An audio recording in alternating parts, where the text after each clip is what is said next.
Hey guys, Desolator Magic, and it's finally time for another video. I know this took forever, but I've been busy with a whole bunch of projects at work. And then, of course, there was the pre-release, which is, of course, what this video is all about. Hopefully you guys went to one and had lots of fun. I was only able to make it to 2 of them, unfortunately, because I was working on special projects. But I went to the midnight on Friday, and then one of the Sunday events, and I went 2 and 2 on Friday, and 3 and 1 on Sunday. On the first one, I had a really solid pool with a really solid deck. I only really would have changed 2 cards in it that I didn't like. The rest were just spot-on mid-speed aggro. I mean, I absolutely loved it. It was red-white. The second deck, which actually won one more game, was just a whole bunch of draw and scry, and then Gisela. That's it. So it was called a Get Gisela Out or Lose deck. And as the name implies, every single game that I got Gisela on the battlefield, I won the game. Every single game that I did not get her out, I lost the game. Hey, you guys want to know a secret? It was a foil Gisela! That's right, I pulled the #1 most expensive card in the set again. This has got to be like 5 or 6 in a row. Oh, no, I think Shadows, I'd never pulled a foil, whatever the top one was. But besides that, going back to Modern Masters 2015, I pulled a foil Tarmogoyf, and ever since I've been pulling the top foil Mythic.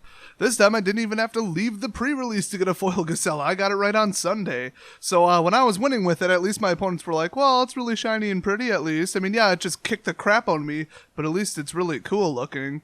The best thing is I had a turn aside in my deck too. I went white-blue, so anybody who tried to target Gisela, boom, turn aside. They weren't able to blow her up, and boy, were they disappointed because they finally drew a removal spell, which is pretty rare. Now, of course, as you probably know, if you've been watching my channel for a while, Sealed is my absolute favorite format because it's like you get to use a weaker deck, but like a weirder deck. It's not like, oh, I'm playing Prowess Aggro, or I'm playing like Heroic when Theros came out, you know? It was like you're playing whatever you opened. So it feels like you're really playing like real Magic. You're playing, you know, red, burn and removal, black, kill, and sort of aggro and kind of toxic creatures. And, you know, it's just classic, old school, low power Magic where anything could happen. Perfectly even playing field, sort of, unless some dick plays Gisela. Haha. And that actually is worth mentioning. You know, I loved it, except it's the problem that you usually get with Limited, which is, whoever pulls the insane bomb card, they're probably going to win because of it, especially if they pull like 2 insane bomb cards. Like I had a guy pull Tireless Tracker, and I don't remember what the other one was, but you just can't compete with 2 giant bombs because in every game they're probably going to get one out. And that's always a problem in Sealed, and Draft too, so Limited in general. But I think with both Shadows and Eldritch Moon, that was extremely the case. Like another guy got Gisela and just swept. I mean, it's just not that hard. And the lack of removal and counter spells didn't help at all either. I mean, Shadows had probably at least like 2 or 3, maybe 4 cards that were just unstoppable, and Eldritch Moon had, I don't know, at least like 3 or 4. Something like that. It depends, you know, what you would put as the threshold for insanely powerful. And like I said, the lack of removal, lack of counter spells means if they got it out, the game's over. So if they were lucky enough to pull something good, oh well. But there was a lot of commons that were exceptionally good, like you saw in my other video. I actually got the Wolf that basically is a 4/3 every time it swings. I actually, in the same deck, got the white creature that every time it swings, it gets +2 toughness. So I was really combat heavy and really like spell cost light in the first deck, and that was really cool because then you just get to like swarm blitz the other person. But I did notice that it wasn't that hard to get creatures out because it's such a creature heavy type of thing, and a lot of the spells were just really bad and limited, or they're like combo-ish. Of course, non-creature spells, I mean. So a lot of people just went super duper creature heavy. They either went 2-color creature, 3-color creature with just a couple little instants and sorceries mixed in, and that's about it. Maybe a little bit of equipment.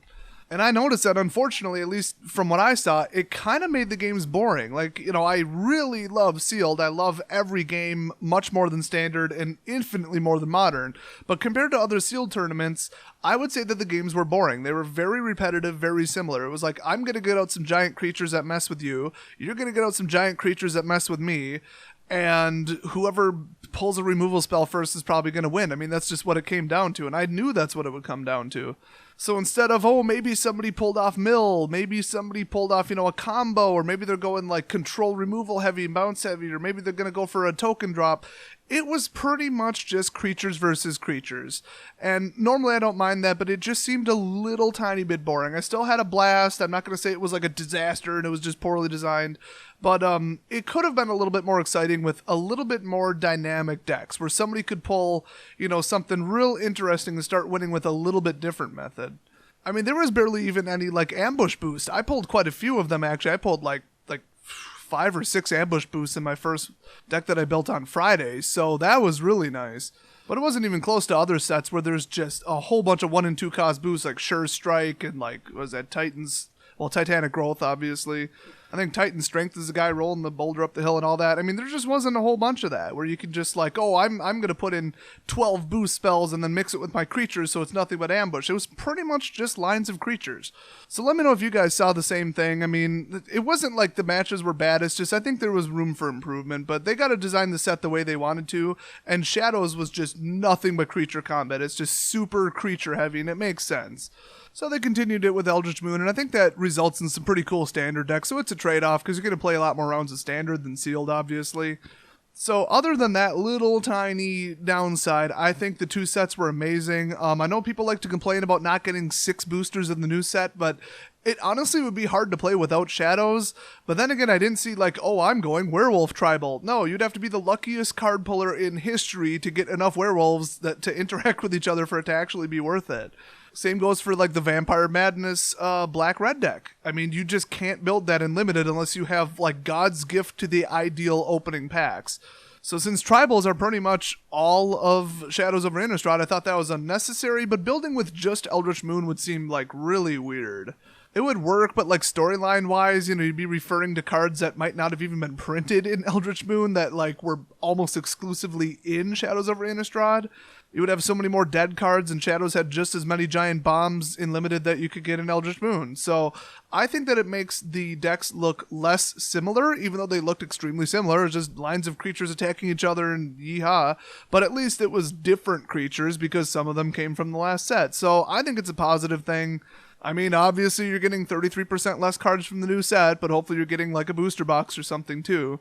The one thing that always bothered me was you could pick them up Friday morning and then you've got like Friday night and you have to build your deck at that time. So if you're working, you basically have to like skip an FNM or just play an older deck at FNM, and that's just annoying. At least nothing's cycling out, but I always found that really odd. I always thought they should probably release the set on a Thursday so people have 24 hours plus to build a deck.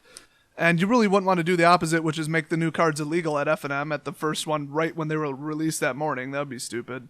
Well, finally, there's one more thing I should mention, and that's that I finally did it. I looked at all the deck ideas that I could possibly come up with, and really with the Shadows and the EMN, there aren't that many deck ideas. I mean, it's pretty much outlined for you. There's werewolves, there's spirits, and they boosted them in the new set.